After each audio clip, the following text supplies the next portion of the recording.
Arrêtez. Arrêtez les résolutions de fin d'année, s'il vous plaît. Arrêtez de perdre du temps avec ça. Arrêtez de dire n'importe quoi systématiquement ce soir-là, chaque année. Arrêtez les phrases à l'emporte-pièce de type «Cette année, c'est notre année, frérot, on va tout déchirer, la seule chose que vous êtes en train de déchirer, c'est vous-même, comme chaque année. Et surtout, on va rien déchirer cette année. Cette année ne sera qu'un copier-coller de 2023, qui était un copier-coller de 2022, et ainsi de suite. Pourquoi? Parce qu'on se comporte toujours de la même façon en s'attendant à des résultats différents. Maintenant, pourquoi ça ne sert à rien ces résolutions de fin d'année? Passons au fond des choses. Déjà, ce sont des déclarations que l'on fait, en général, quand on est à 4 grammes d'alcool dans le sang. Donc en gros, on dit n'importe quoi. Ça n'a pas de fond, ça n'a pas de réflexion, ça n'a pas le moindre intérêt, ça ne sert à rien. De plus, on fait partie d'un processus qui vient d'un effet de groupe. Il n'y a rien de plus débile que l'effet de groupe.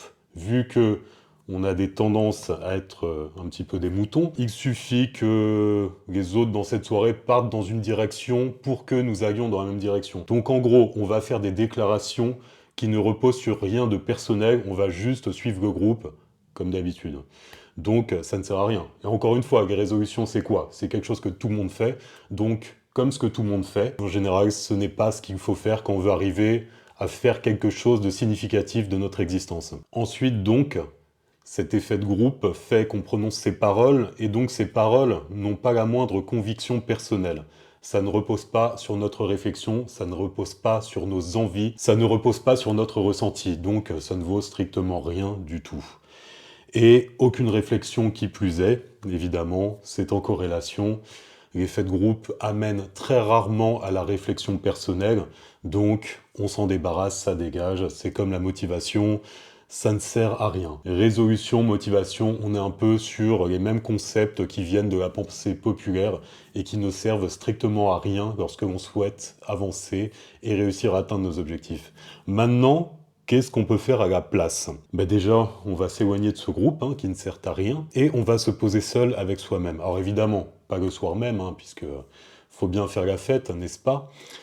Non, on va se poser seul avec soi-même dans les jours à venir, dans les semaines à venir, si on ne peut pas.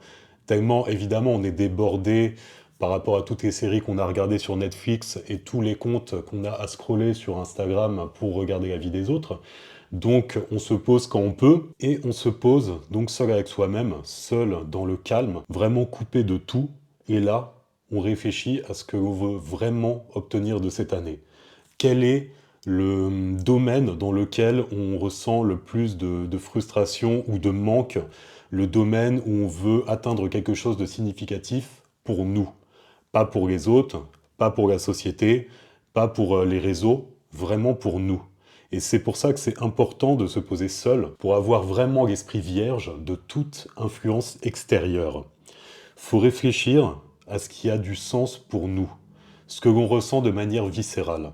Bien souvent, par exemple, quand on passe beaucoup de temps sur les réseaux, on est influencé par ce que l'on voit, parce qu'on passe énormément de minutes, d'heures, à voir des choses, donc qui sont toujours, encore une fois, en rapport avec ce qu'on a l'habitude de consommer, donc ça nous conforte dans nos positions, dans nos convictions, dans nos modes de pensée. Et donc si on voit toujours quelque chose à longueur de journée, on va avoir envie de l'obtenir ou d'avoir la même vie, ou peu importe, en fonction de ce que vous consultez. C'est pour ça que c'est important de se détacher de ça quand on fait ce travail d'introspection, pour pas être influencé par ça. Parfois, on croit vouloir quelque chose, et au final, c'est juste que on voit ça à longueur de journée, donc on le veut par suggestion.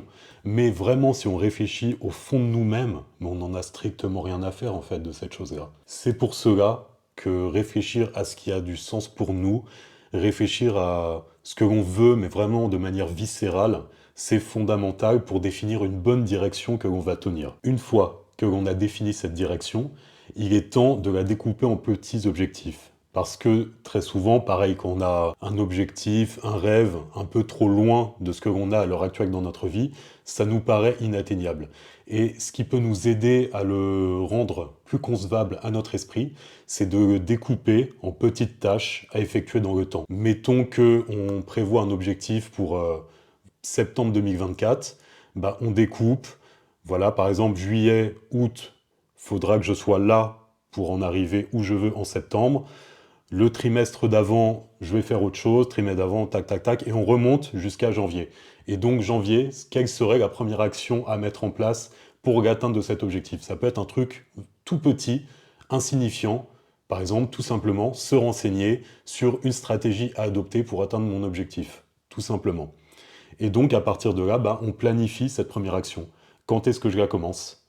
Et en général, ça va être tout de suite. Voilà, on va pas se dire lundi, faut arrêter avec ce délire de comme si en fait la vie tournait autour du calendrier et qu'aucune action ne pouvait être démarrée un autre jour qu'un lundi ou au début du mois ou le 1er septembre ou 1er janvier ou ce que vous voulez. Maintenant, vous avez pris votre décision, encore une fois, même si c'est juste se renseigner, même si vous n'avez pas le temps, vous avez prévu d'aller vous coucher, 5 minutes. Juste, vous cherchez sur quel site se renseigner. Voilà, vous allez sur Google, vous tapez votre projet, et vous regardez les premières suggestions, et vous les enregistrez en favoris, ou vous les notez, et vous les consulterez quand vous aurez plus de temps. Mais une première action à mettre en place maintenant. Ça, c'est très très important. Et ensuite, une fois que cette première action est mise en place, enclenchée, faire une promesse à soi-même. S'engager auprès de soi. Pas faire justement comme ce concept absolument puérique des résolutions, c'est-à-dire s'engager auprès de gens qui sont dans le même état que vous, donc à 4 grammes en moyenne, ça ne sert strictement à rien. Engagez-vous auprès de vous-même. Parce que j'en parle souvent par rapport à la confiance en soi, par rapport lié au physique, parce que à la base, je suis dans le domaine de la musculation, mais ce qui m'intéresse le plus, c'est les liens avec la psychologie qu'on peut faire. Et ce qui améliore grandement l'estime de soi, c'est pas un nouveau physique, c'est le fait d'être capable de respecter les engagements que l'on fait auprès de soi. Il n'y a rien de plus important selon moi.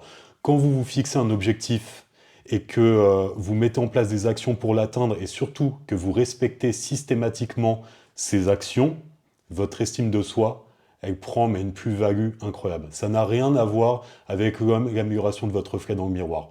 Oui, vous êtes content quand vous progressez, c'est éphémère.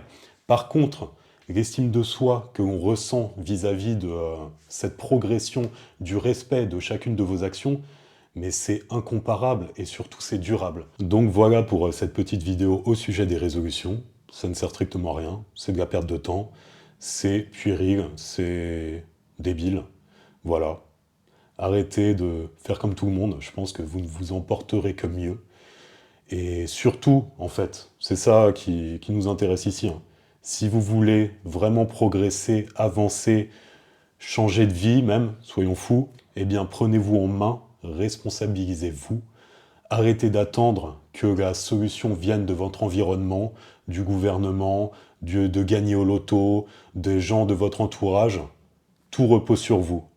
Donc maintenant, s'il y aurait à la limite une seule résolution qu'il y aurait à prendre, ce serait de se prendre soi-même en main, de ne rien attendre de l'environnement et de s'engager totalement dans ce que l'on fait.